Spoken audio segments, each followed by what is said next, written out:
world keeps falling around me. Gotta keep from falling down. The world keeps falling around me. The world keeps falling around me. Gotta keep from falling down. The world keeps falling around me.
In June of 1994, hundreds of Oakland youth came together to put on a show America had never seen before.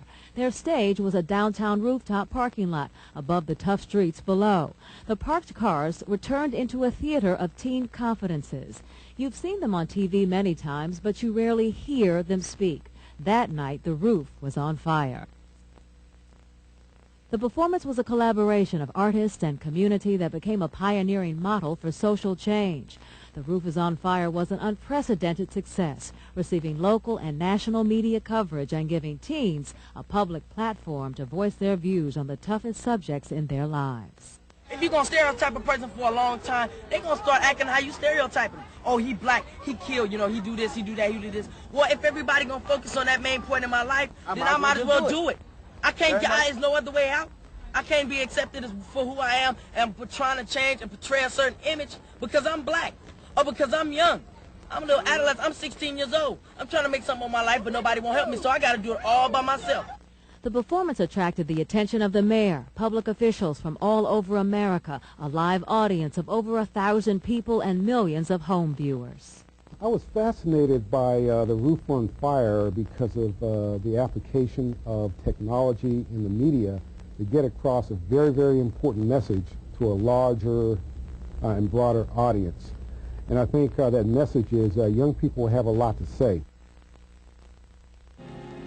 Police believe the killer is a 16-year-old girl and 17-year-old boy. This teenager was shot in a confrontation at his high school. Meanwhile, One of the critical issues that youth identified in The Roof is on Fire was the ongoing tension between youth and police.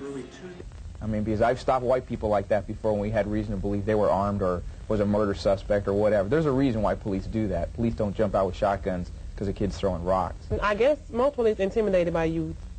I guess they feel that by youth being so young, they have too much power as youth.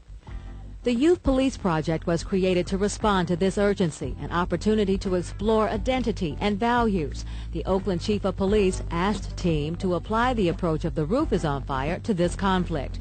The collaboration included artists, community leaders, students, parents, teachers, police, city government, and the U.S. Justice Department.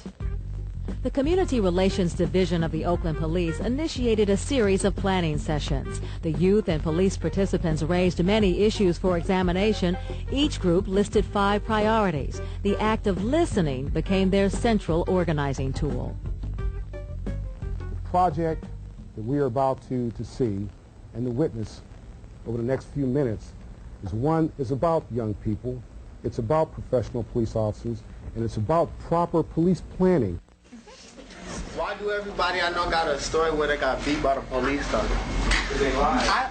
No, they don't be lying. But before anything, we're going to control the situation for our safety, and maybe for your safety too. I mean, because if you scare me, I'm going to jump on you and do what I have to do. Police in my area, in my neighborhoods, you don't get no police talking, well, come here for a second so I can, no, I mean, it's, you know, it's with an attitude that they talking to you, and then, you know, they physically, they attack you or whatever.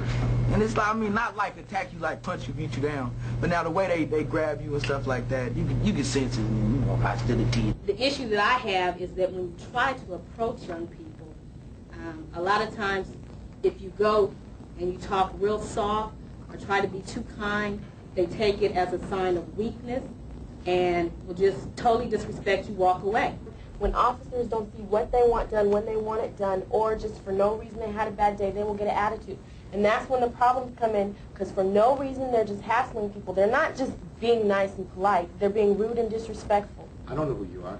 Yeah, I mean, I grew up in Oakland, but I don't know you as a person. I don't know whether the next person I stop is going to try to kill me, and or the next person I'm going to stop is going to try to give me a cookie. We're all subject to mistakes, but I think the point that a lot of the officers are trying to get across is there are some times when we have to call for backup, or we have to come off hard to get the advantage. Because, for example, let's say, stand up, sweetheart. Let's say you're a police officer, and say you got a 16-year-old youth, and this police officer comes walking up on a 16-year-old youth by herself. Now, my son is my size at 16. And now,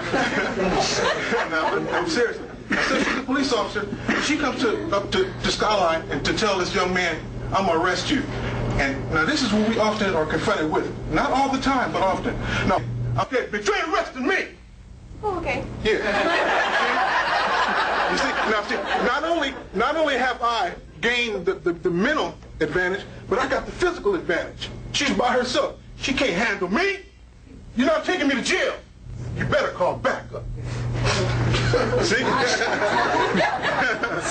see, am I right? Yes. Am I right? You? I'm not doing nothing. If he want to check me, he can check me. I'm not the one shooting. He had the one that was shooting, but he let him go. Tell him that? No, I didn't tell him. What if that bullet would have hit somebody down a couple of blocks or, you know, a mile away where your friends lived and that bullet hit a kid or something? No. What then? The officers told him that he fit the description of the person that they said was shooting.